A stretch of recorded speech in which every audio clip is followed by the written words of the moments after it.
समय मरले मुड़ा भैया तो मामा घर में करिए रे सबके देखि ले में हरिया जान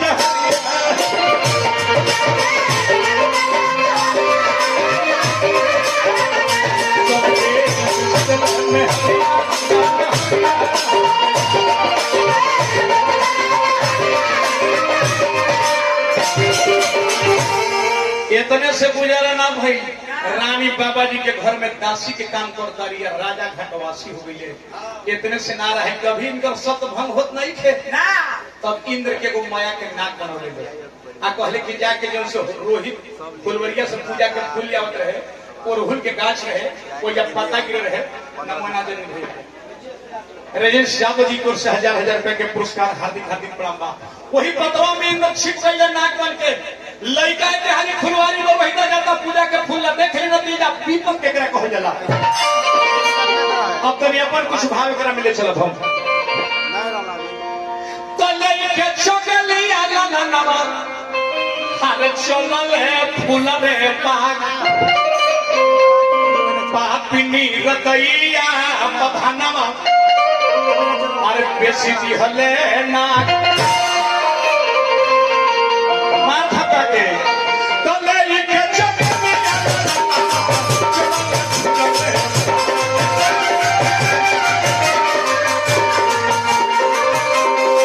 भैया हमरे जनार्दन यादव जी को बड़ी बड़ी के पुरस्कार कथा प्रसंग के जरिए श्रोता लोग हैं। अजीत जी कथा का दीर्घ मेल हमारा धारा में पड़ते हैं। हार्दिक हार्दिक प्रणाम सुनली हार्दिक सुदर्शन पाल सदस्य चैनल पर राजा मोहम्मद दानी मोहम्मद की कहानी सुदर्शन यादव की रो ना दे हम नहीं सोच इनका बुझाते कि कहानी गाते नहीं कुछ बोले विषय से विषयांतर क्यों हो गए हैं आप आपके चलते हमको होना पड़ रहा है।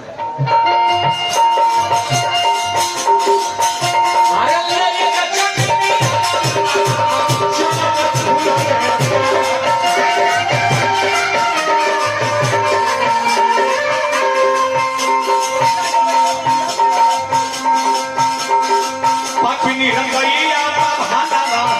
बेसी हले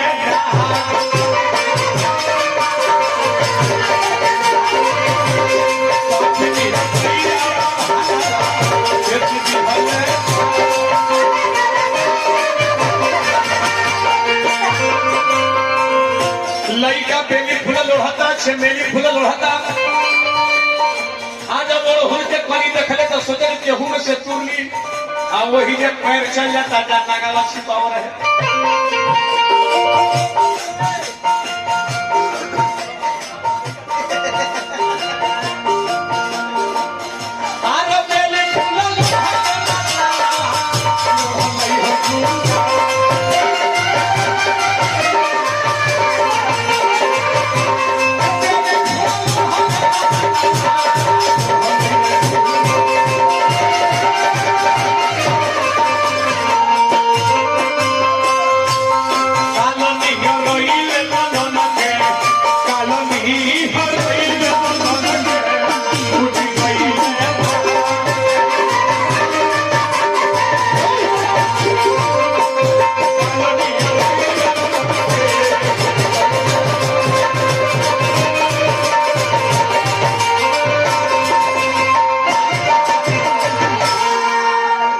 भैया हमरे दी यादव की ओर से बड़ी बड़ी रुपए के पुरस्कार हार्दिक हार्दिक प्रणाम बा।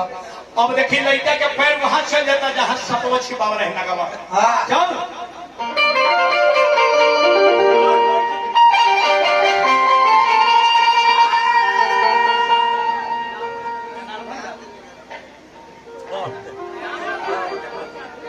बाबा के नाते संदीप यादव जी की ओर से 100 रुपया पुरस्कार हार्दिक हार्दिक प्रणाम बा।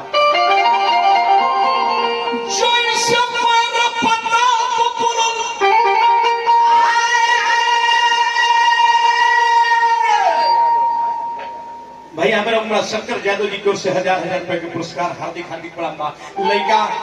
केशव भैया फूल लोढ़ के चाहता वही में सब पैर में वही जे चल जाता जहां ना छिपावा से पैर पता पुरन और नाक निकल के डांस दी हो मारी कम का पैर कायमनी में लइका के गिरा दी हलो लइका 20 के मारे काला हो गए मुंह से लागल गाज निकले लइका बा मरी गई होइया एगो लइका के कहत के दासी हे जे बैठा बाड़ू हां राम लइका फुलवारी में मर गई कल के बेटा ऐसे न सुफात मत बोलो कल के हां हां ओकरा के साफ कर दलो हां हाय रे विधाता एकरा के विपद कह जरा तनी महेंद्र मिश्र जी के भाव में चलता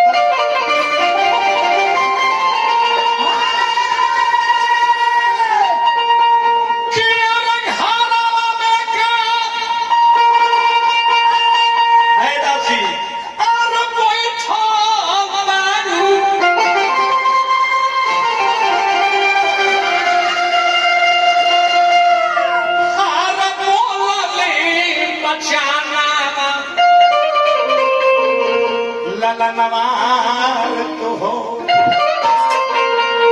हर मुले देना लाल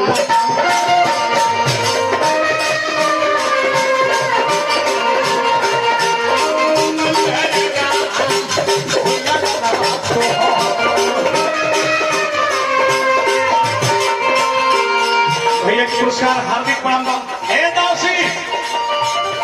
एजा घर में बैठे बाबू राम लइका फुलवारी में मर गई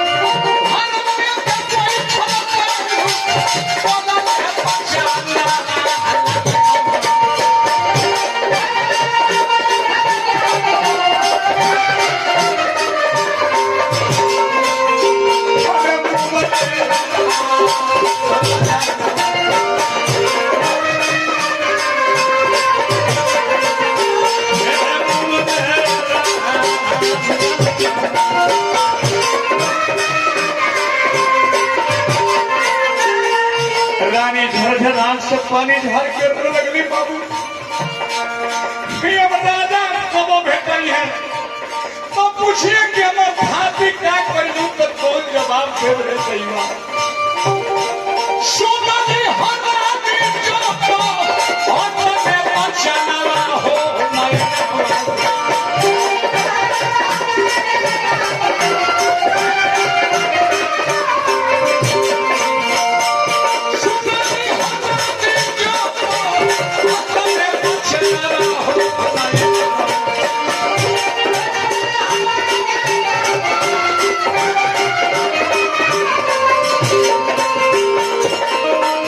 रुदल भैया आरजेडी परिवार को उससे बड़ी रुपए के पुरस्कार हार्दिक हार्दिक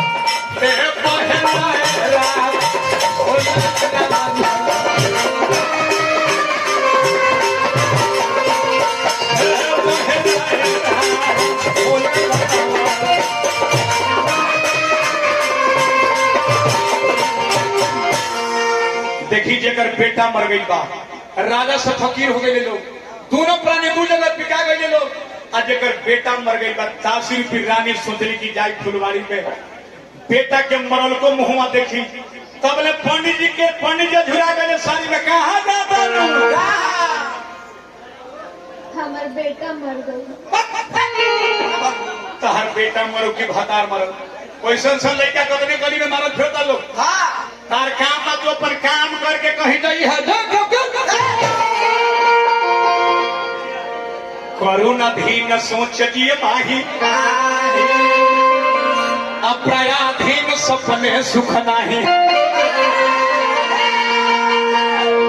चौका बर्तन कोयला से 12 बजे रानी के छुट्टी मिलल सारा दुनिया सुख गई रहे टिप्पी पूरी परत रहे बिजली चमकत रहे लड़का के जाके बिजली के चमक से रानी धैली फुलवारी में हो आचारवा फाड़ के लड़कवा के लेके आ लगली बिना बिना के रोवे कहतर के हे विधाता के करके बिगड़ली अरे के करा के बिगड़ली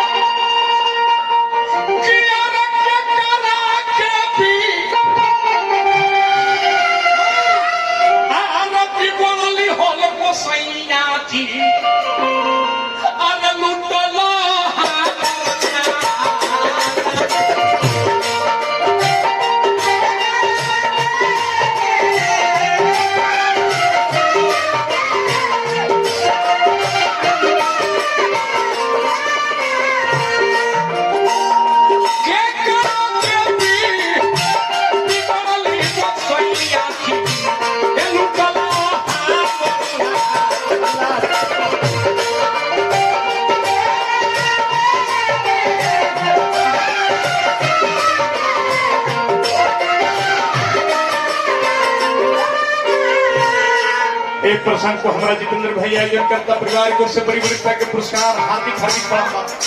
अब लड़का के लेके वही का घाट पर चल दिली जहां राजा खबरदार खबरदार के नारा लगावत रहे। लड़का के लेके रानी सभ्या चल दिली हो आचरा में से भार के बेटा के लाश में पेट मिली।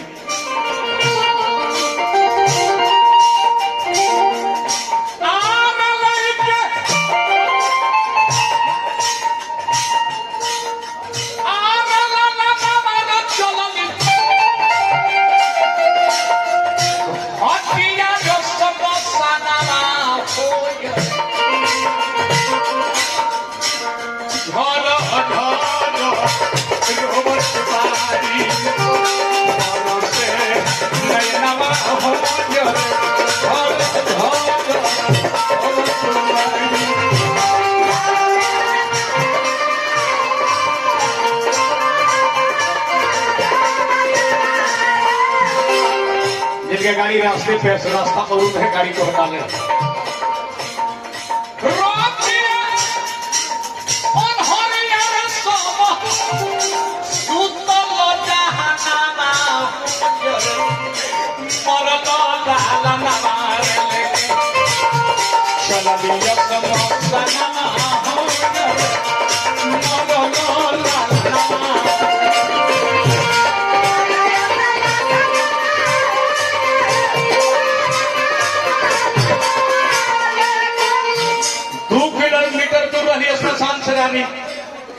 रानी के कौन आवाज जाके राजा के कलेजा छेड़े लगल। राजा हरिश्चंद्र कहता कि खबरदार कैसे न भागने वाला पिया एकरा से कर के फन्ना में हम। लेकिन फिर राजा के बात याद होता चांद करे सूर्य करे कराए जगत व्यवहार है दृश्य हरिश्चंद्र कौन करे सत्य विचार। खबरदार मेरा मालिक आदेश है बिना कर वसूले कोई लड़का दफना नहीं सकता। और रानी रोवत गिरत बजट तो ये पहुंचे तारी भैया जी भाई का रानी पागल के भांति लड़का की पृथ्वी पर जमीन पर धो दे। कभी लड़का के मुंह देखस और लड़का से बोले लगस पगला गई रानी। लड़का अरे बेटा सबके रक्षा करे खातिर माई तोर बिकाई रे कोई लगा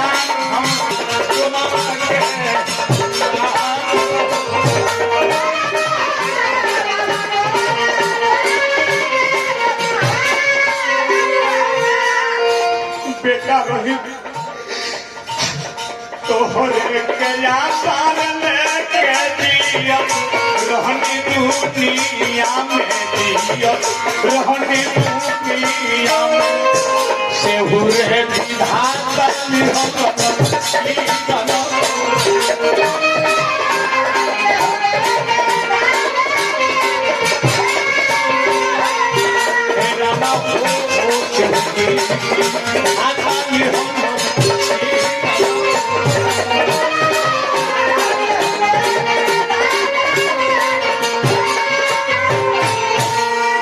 रोवत कीरत बजरत वही स्मशान घाट पर पहुंच गई। दीपक बाबू कृष्ण पुरस्कार बा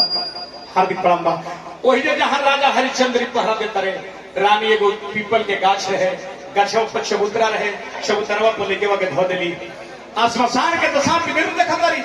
कहीं देखा तारी के धजनुआ लाश निकल बा कहीं खोपड़ी से लहू निकाल के प्रेत पियता कहीं मांस मछली गिर खाता। सारा बात सुनसान रात्रि में निकला के बाद रानी लगली हो गई कहली कि है रे विधाता एगो चक्रवर्ती सम्राट के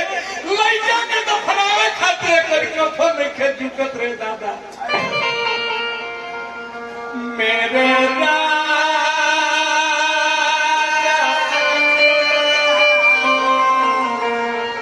मेरे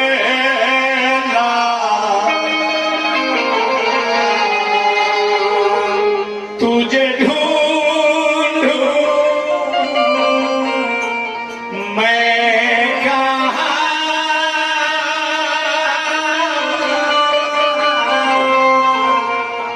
अचानक राजा के हरिश्चंद्र के मुंह से बात निकल गई करे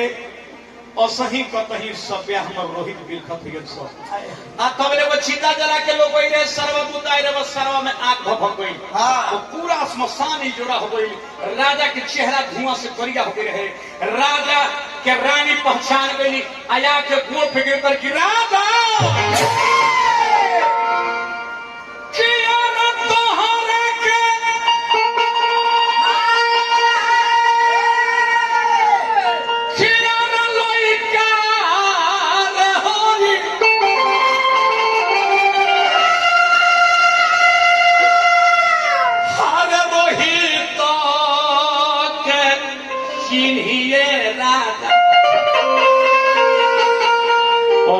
राजा जी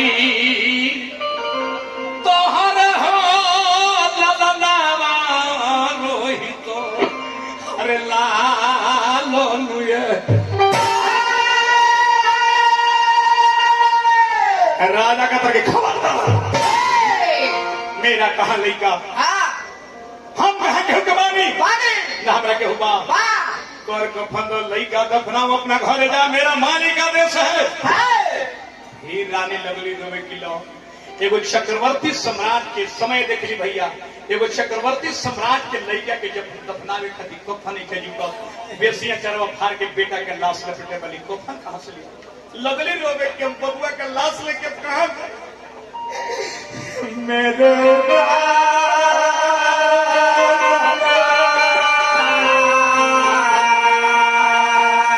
अरे मेरे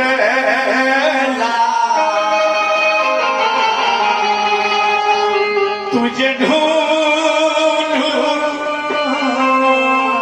मैं कहाँ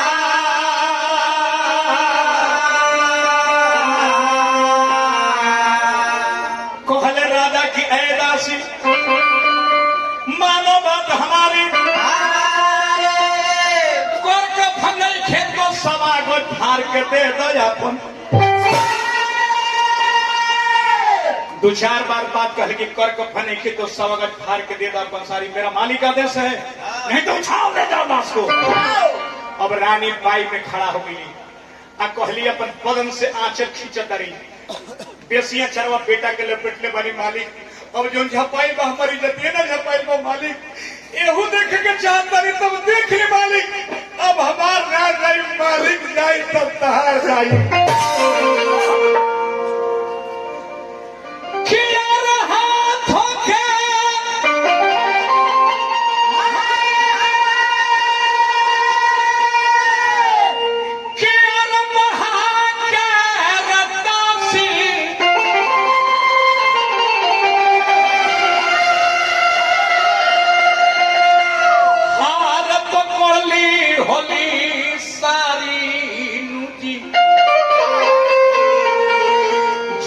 झर रोवे लगली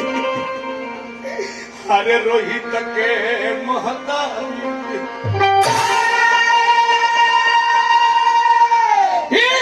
कोई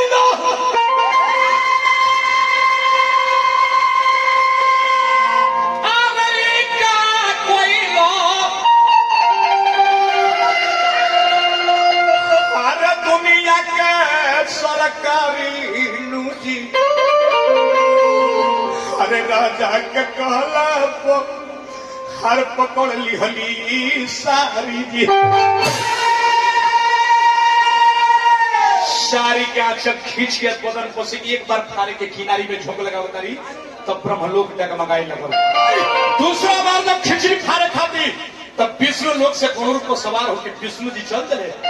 तीसरा बार जब सबके फाड़े के खिंचली तब पर्वत पर शिवजी के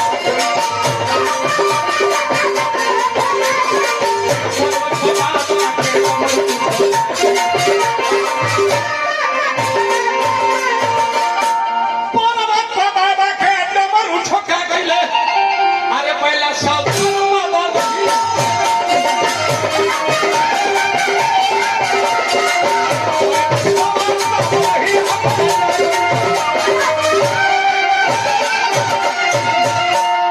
गरुड़ पर सवार हो के विष्णु जी आ गईले सब देवता लोग जब पहुंच गईले वही श्मशानमा ओम हर हर कह के जाग गईले राजा के ललनवा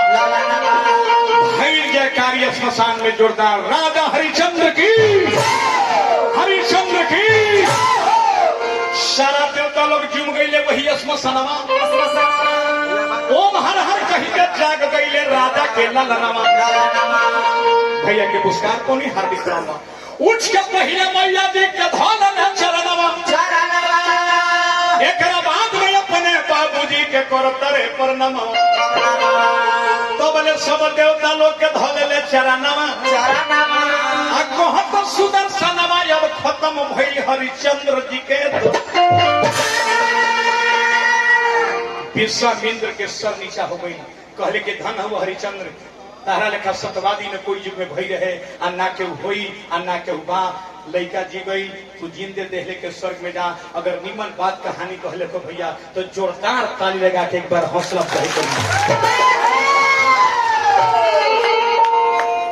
प्रणाम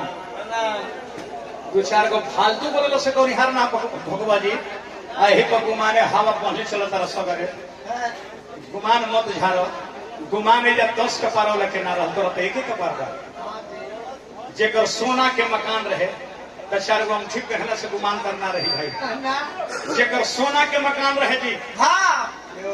दुगो फूल पहले के बहुत गुमानी तो तर गुमान बचे जा हाँ जेकर सोना रावण ऐसा कोई विद्वान पैदा नहीं हुआ नहीं केशव भैया रावण ऐसा कोई उत्तम खानदान नहीं था नहीं रावण ऐसा किसी का सोने का मकान नहीं था नहीं रावण ऐसा किसी का पुष्पक विमान नहीं था नहीं रावण ऐसा किसी का इंद्रजीत संतान भी नहीं था वैसा तो उजड़ गई एक सुरती लिपि करनु तब पाए तार सुरती लिपि तोरे भी रहे वैसा सुरती लिपि अभी आ के मतलब बुझाता आ किसे कहते तनी परिभाषा दे देता आ किसे कहते हैं अलबुरूनी के मतलब जेकरा बुझात नहीं थे हमरा जवाब में कहते गण बुरूनी बताओ तो यही बोले दरवाजा पे बोलने वाला व्यास यही तो व्यास कहला हम ना बोलिला जी हमारे यूट्यूब खोल के देखल हम चाहिए कि बढ़िया गाँव गाई लोगन के कलाकारी देख के रिझाई चार गो फालतू बोलला से हमको निहार ना बनाओ तो बोला अब आइए बोले दारी हम गाई